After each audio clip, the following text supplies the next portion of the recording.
The brutal first winter. They arrived in late August, too late, really, to prepare the way Eric had wanted.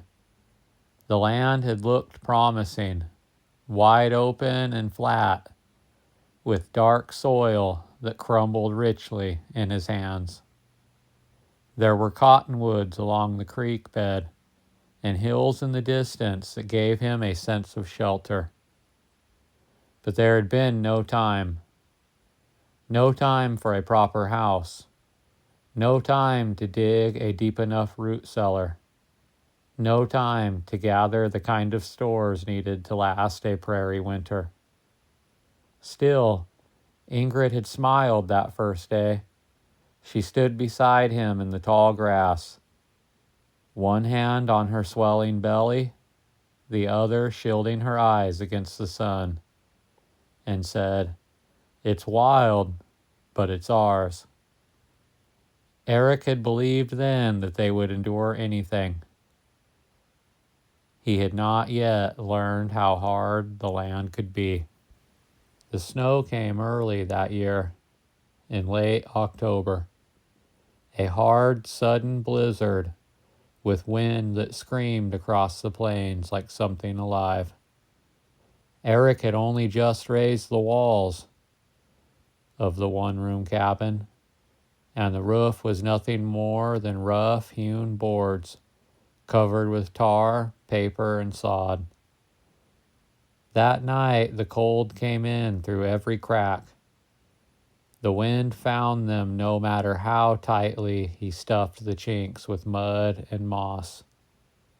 Snow drifted under the door, and the fire couldn't keep up.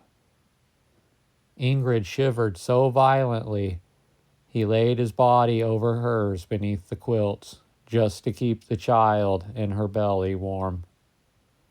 He had never been afraid like that, not even when he crossed the ocean. By December, the snow lay thick over the prairie like a death shroud. It muffled every sound, swallowed every path. They could no longer get to town. It was 25 miles by sled, and Eric's only team of oxen were underfed and stiff-legged from the cold. The beans were almost gone. The salted pork was dwindling. There was a rabbit caught in one of Eric's traps. It was a gift from God. He cleaned it and boiled it slowly, saving the bones for stock.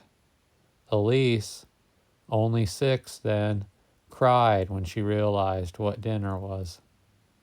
Ingrid said nothing. She had grown quieter as the weeks went on. He told himself it was the pregnancy, but in truth, it was the weight of isolation, the tightening circle of cold and hunger. In late January, Henrik came down with the fever. He was just 4, a bright, curious boy who'd always been climbing things he shouldn't. He lay in their only bed, cheeks flushed, breath shallow. Ingrid never left his side. She wiped his forehead with snow-packed cloths and murmured an old Norwegian lullaby. Her voice was thin and cracked. Eric sat by the fire, sharpening the axe, not because he needed it, but because the scrape of stone on metal kept him from thinking. Henrik recovered miraculously, but Ingrid did not sleep for days afterward. It was late February when labor began. Ingrid was quiet that morning, kneeling by the stove, feeding the fire as the wind howled outside. She didn't tell Eric at first. She just moved slower, held her belly, and winced when she thought he wasn't looking. When the pain became too much to hide, she finally whispered, "It's time." The labor was long and cruel. There was no midwife, no one for miles. Eric boiled water. He steadied her. Elise cried in the corner, clutching Henrik, watching her mother scream in a way that she never had before. Ingrid bled. Too much.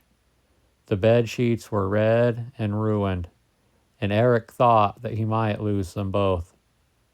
But by some mercy, by dawn, Mary was born. She was tiny and fragile.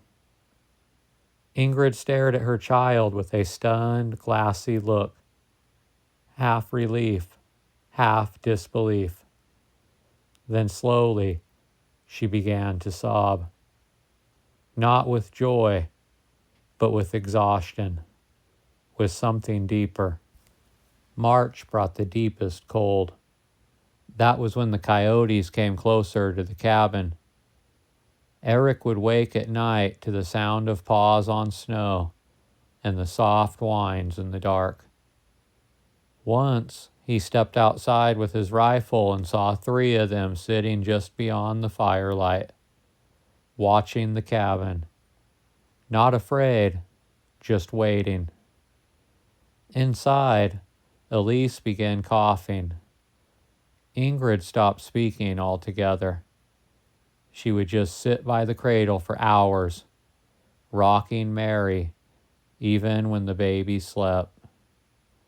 Her hair began to fall out. Her face took on a hollow, sharp look. Eric chopped wood until his hands bled. He boiled leather to soften it, just to chew something. They were surviving, yes, but only in the barest sense. The thaw began in April. The snow receded slowly and reluctantly. The first bird they heard was a blackbird. Elise cried when she heard it. That first trip into town, Eric traded his father's silver pocket watch for a sack of flour and 3 pounds of lard. He didn't care. They had made it, but the winter had taken something from them. Not just weight from their bodies, not just strength from their bones. It had taken a piece of Ingrid, something light and unspoken. Eric didn't understand it then, but he would remember the way she held Mary too tightly, the way she looked at the trees with fear. And he would come to realize in the years that followed that the first winter in Washington didn't just scar the land, it scarred her forever.